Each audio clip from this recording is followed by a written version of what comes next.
শনিবার বেলা 11টা হতে দুপুর 12টা পর্যন্ত বিনামূল্যে চিকিৎসা প্রদান করেন ডাক্তার জেসমিন আক্তার জুথি এবং doctor HM. Rasheduzzaman Rashed. Dupchanchia CEO office bus stand এলাকায় বসেছিল ফ্রি মেডিকেল ক্যাম্প। এর আগে ক্যাম্পটির আনুষ্ঠানিক উদ্বোধন করেন বগুড়া জেলা বিএনপির সহসভাপতি অ্যাডভোকেট হামিদুল হক চৌধুরী হিরু। শুধু আমি দোয়া চাই, সহযোগিতা চাই। আপনারা সবাই আমার জন্য দোয়া করবেন, দুপচাচিয়া আদমদীঘিবাসীদের জন্য দোয়া করবেন। আমি যদি আপনাদের কাজে আসতে পারি, সহযোগিতা আসতে পারি।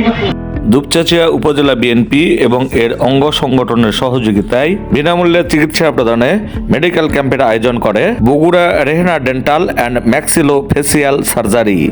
উদ্বোধনী অনুষ্ঠান সহ ফ্রি মেডিকেল ক্যাম্পিং এর তদারকি করেন দুপচাচিয়া উপজেলা বিএনপির সভাপতি মনিরুল ইসলাম স্বপন, সাবেক সাধারণ সম্পাদক ও সাবেক পৌর মেয়র জাহাঙ্গীর আলম, পৌর বিএনপির ভারপ্রাপ্ত সভাপতি আলহাজ মফিজউদ্দিন, সাধারণ সম্পাদক আখতারুজ্জামান তুহিন, উপজেলা বিএনপির সাংগঠনিক সম্পাদক মেশকাতুর রহমান মেশকাত, জান্নাতুল ফেরদৌস, যুগ্ম সম্পাদক তুহিন চৌধুরী, পৌর বিএনপির সাংগঠনিক সম্পাদক ইউনুস আলী মহলদার মানিক, উপজেলা যুব দলের আহ্বায়ক আফসার আলী, যুগ্ম আহ্বায়ক আব্দুস সবুর খন্দকার, যুবদল নেতা আশরাফুল আলম, মোবাইদুন নবী তিতাস, উপজেলা স্বেচ্ছাসেবক দলের সদস্য সচিব আব্দুল মান্না, পৌর স্বেচ্ছাসেবক দলের আহ্বায়ক ওয়ালিউল হক পুটু, সদস্য সচিব মেহেদি হাসান, উপজেলা ছাত্র দলের সভাপতি শামীম সর্দার, সাধারণ সম্পাদক ফজলে রাব্বি, পৌর ছাত্র দলের সভাপতি নাইম সর্দার এবং সাধারণ সম্পাদক মিনারুল ইসলাম বর্ষণ প্রমুখ।